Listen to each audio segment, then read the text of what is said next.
Olá, de volta então no nosso diálogo franco com Dom Raimundo Damasceno, que muito nos honra hoje. Dom Raimundo Damasceno Assis. O nome da família do seu pai tem que estar presente na citação. Ele sempre reclamava de mim, viu? Quando aparecia só o nome da minha mãe, viu?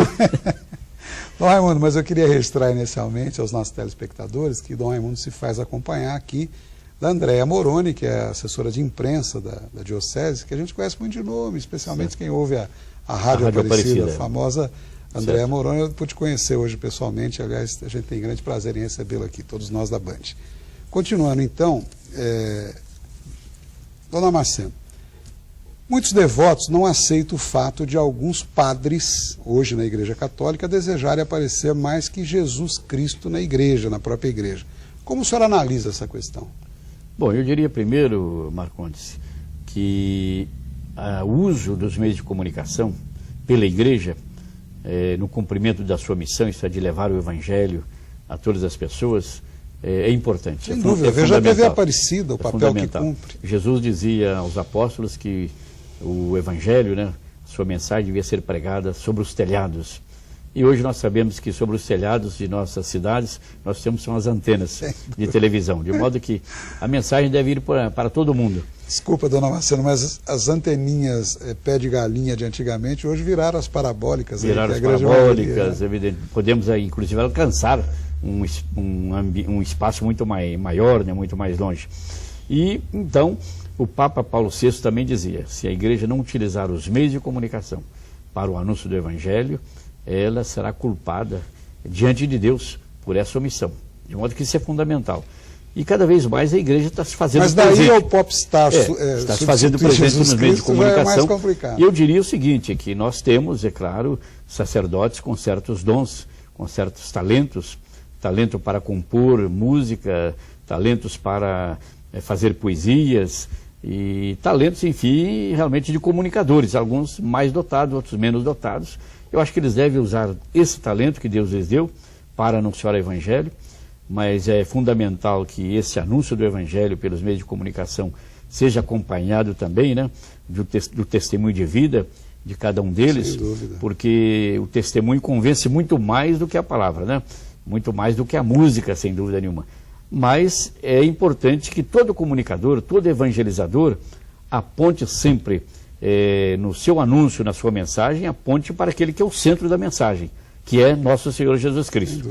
Nós não devemos ser o objeto da nossa pregação. Nós não somos os primeiros a aparecer. O primeiro a aparecer deve ser aquele a quem nós anunciamos, pela vida e pela palavra, que é Jesus Cristo. Basta esses que alguns católicos veem hoje com certa restrição, basta que se espelhem no exemplo de Dom Raimundo Damasceno, Dom Carmo aqui em Taubaté e muitos outros, né, que tem toda essa atitude serena, Padre Zezinho, enfim, eu acho que as coisas são realmente... Sem dúvida nenhuma. Salvo o melhor juízo. Eu não quero me colocar aqui como exemplo, evidentemente. Não, mas é um exemplo, sem dúvida. Mas eu quero dizer de que é importante que todos nós, né, que anunciamos Jesus Cristo, devemos fazê-lo com muita humildade, com muita simplicidade e, sobretudo, apontando para aquele a quem nós mesmos devemos seguir, para que os outros também possam seguir, que é nosso Senhor Jesus Cristo. Se o senhor me permite aqui, com todo respeito, uma brincadeira, mas se todos tivessem também essa mineirice que o senhor tem, já que o senhor é mineiro de origem, a sua pátria primeira está lá em Minas, em Minas Gerais, Capela Nova, depois Conselheiro Lafayette. Aí talvez fosse mais fácil, porque o mineiro tem essa habilidade natural que é muito interessante. Todos dizem disso, mas eu sempre digo que muitas vezes dizem que o mineiro é um pouco indeciso, que ele fica em cima do muro, mas eu sempre digo, o mineiro fica em cima do muro para observar bem os dois lados, entende? Não é por indecisão, entende? Não é por omissão. Não, é para até tomar uma decisão melhor e mais segura, viu? Muito bem, Raimundo.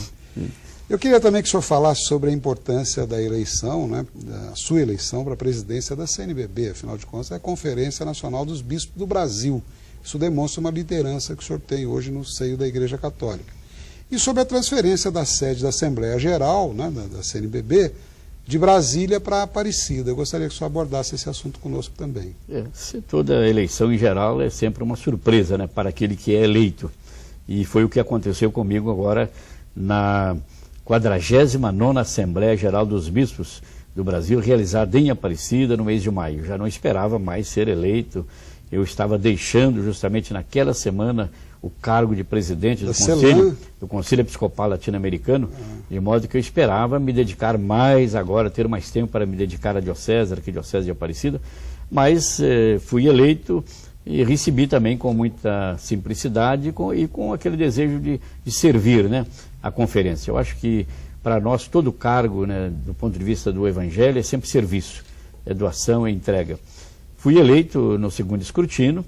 Isso supõe, é claro, mais serviço, uma agenda mais densa de trabalhos, porque não só a Aparecida agora exige de mim, né, a presença e o cumprimento de uma série de obrigações, mas eu tenho que ir todos os meses a Brasília para uma reunião da presidência e tomar conhecimento do que está passando, né, na igreja. Conceder as audiências que são solicitadas, tomar alguma posição sobre alguma situação, algum problema que está vivendo o país, né, naquele determinado momento, de modo que exige também contatos com Roma, pelo fato também de eu ser cardeal e presidente da CNBB. Aliás, semana passada estive em Roma com a presidência, fazendo uma visita para nós ordinária, anual, que nós fazemos a Roma, inclusive ao Santo Padre, contatos também com outras conferências, de modo que é claro que os trabalhos aumentam, se multiplicam, mas a gente confia na colaboração de todos e na ajuda de Deus